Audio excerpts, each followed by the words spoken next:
सहारे का सहारा खाटू श्याम हमारा। नमस्कार श्याम प्रेमियों, स्वागत है आपका आपके अपने चैनल सनातनी बीवी में। कभी कभी ज़िंदगी में हमें ऐसे मोड़ लाकर खड़ा कर देती है जहां से आगे कुछ भी दिखाई नहीं देता, ना कोई रास्ता, ना कोई सहारा, ना कोई उम्मीद।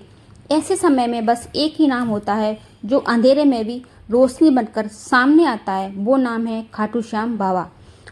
वो बाबा जो हमारी आंखों से तो नहीं दिखते हैं, लेकिन हर उस इंसान के साथ खड़े रहते हैं जिसके पास अब कोई रास्ता नहीं बचता।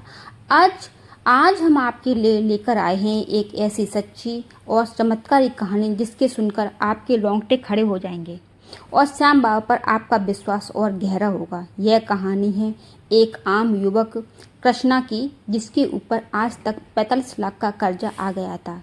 घर बिकने की नौबत आ गई थी। पिता की इज्जत, माँ की दवाइयाँ और बेटी की पढ़ाई, सब कुछ कृष्णा के सिर पर था। और सबसे डरावनी बात यह थी, उसे यह सब चुकाने के लिए सिर्फ 7 दिन मिले थे। ना कोई बैंक, ना उसकी मदद को कोई आया, ना कोई रिश्तेदार, ना कोई जान पहचान। लेकिन फिर जो हुआ वो चमत्कार था। एक साधारण से रूमाल में बांधी गई एक छोटी सी गांठ उसकी पूरी किस्मत बदल गई। कैसे हुआ यह सब, इसी बात को जानने के लिए इस वीडियो को अंत तक जरूर देखें। नीचे कमेंट में लिखना ना भूलें, जय श्री श्याम। बाबा मुझे भी राह दिखाओ और बताइए आप ये वीडियो किस शहर से देख रहे हैं। अगर आपने चैनल सनातनी बीवी को अभी तक सब्सक्राइब नहीं किया है तो ज़रूर कर लीजिए, क्योंकि हम हर सप्ताह हर रोज़ श्याम बाबा की सच्ची और चमत्कारी कहानी लेकर आते हैं। तो आइए शुरू करते हैं आज की ये भावुक और सच्ची घटना। राघव का जो भाई कृष्णा दिल्ली में एक प्राइवेट कंपनी में काम करता था। उसकी तनख्वाह 10,000 रुपये महीने थी। वहाँ मैं अपने माता पिता, पत्नी और बेटे आयरन के साथ एक छोटे से फ्लैट में रहता था। घर छोटा जरूर था, लेकिन उसकी प्यार और सच्चाई की कोई कमी नहीं थी। कृष्णा की पत्नी गृहिणी थी। वह घर को बहुत अच्छे से संभालती थी। कृष्णा के पिता को दिल की बीमारी थी, पर हर महीने दवा और डॉक्टर का खर्चा भी निकालना जरूरी था। सब ठीक चल रहा था, लेकिन कुछ साल पहले उसके पिता ने अपने पुराने दोस्त सुरेश से कुछ पैसे कर्ज ले लिया था। उन्हें एक छोटा सा व्यापार शुरू करना था, लेकिन व्यापार नहीं चला और कर्ज चुकाया नहीं जा सका। अब वही सुरेश जो पहले दोस्त था, अब वह सख्त लेनदार बन गया था।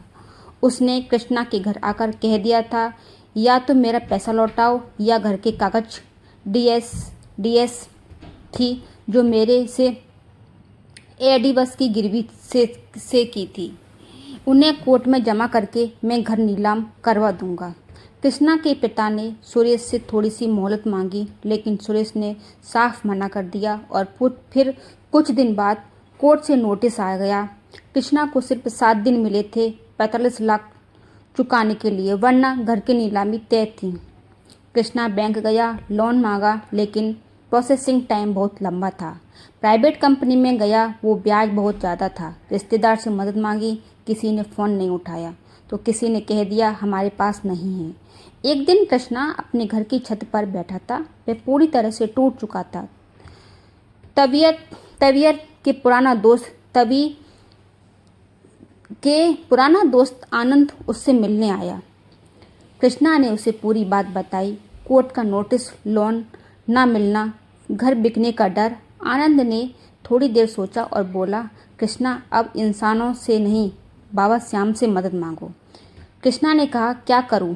आनंद बोला, तू एक सफ़ेद रुमाल में उसमें 11 रुपये सिक्के बांध कर और बाबा से कह दे, बाबा आप ही मालिक हो, फिर देख कैसे करिश्मा होता है। कृष्णा को कोई ना और रास्ता नजर नहीं आया। वह उसी रात अपनी कार में अपने माता पिता, पत्नी और बेटे के साथ खाटू के लिए निकल पड़ा। रास्ते भर में उसकी जुबान पर एक ही नाम था, जय श्री श्याम, जय श्री श्याम। भोर में जब कृष्णा मंदिर पहुंचा तो उसकी आंखों में आंसू रुक नहीं रहे थे। उसने बाबा के सामने सफ़ेद रुमाल में 11 सिक्के बांधे और हाथ जोड़कर कहा, हे बाबा, अब आप मेरी नैया पार लगाओ। उसके मन को तो अब थोड़ा सुकून मिला था। वापस लौटते हुए उसे अगली सुबह कोर्ट जाना था। अगली सुबह कृष्णा को उसके वकील का फ़ोन आया। वकील ने कहा, कृष्णा, आपके केस की सुनवाई रोक दी गई है। कृष्णा चौंका, पूछा, कैसे? वकील बोला, सुरेश ने जो दस्तावेज कोर्ट में दिए थे वे नकली निकले हैं। असल कागज बताते हैं कि आपके पिता के समय पर किस्तें चुकाई थीं। अब कोर्ट ने आदेश दिया है, आपका घर पूरी तरह से सुरक्षित रहेगा और सुरेश पर धोखाधड़ी का मुकदमा चलेगा। कृष्णा की आंखों में आंसू बहने लगे। उसकी पत्नी ने उसे गले से लगा लिया। बेटा मुस्कुरा रहा था। माँ पिताजी की आंखों में शांति थी। कृष्णा ने उसी दिन बाबा श्याम की मूर्ति अपने घर में स्थापित की और भजन कीर्तन करवाया। अब वो हर साल खाटू जाता है, कहता है, जिसने मेरी जिंदगी का सबसे बड़ा बोझ हटाया है उसकी सेवा करना मेरा सौभाग्य है।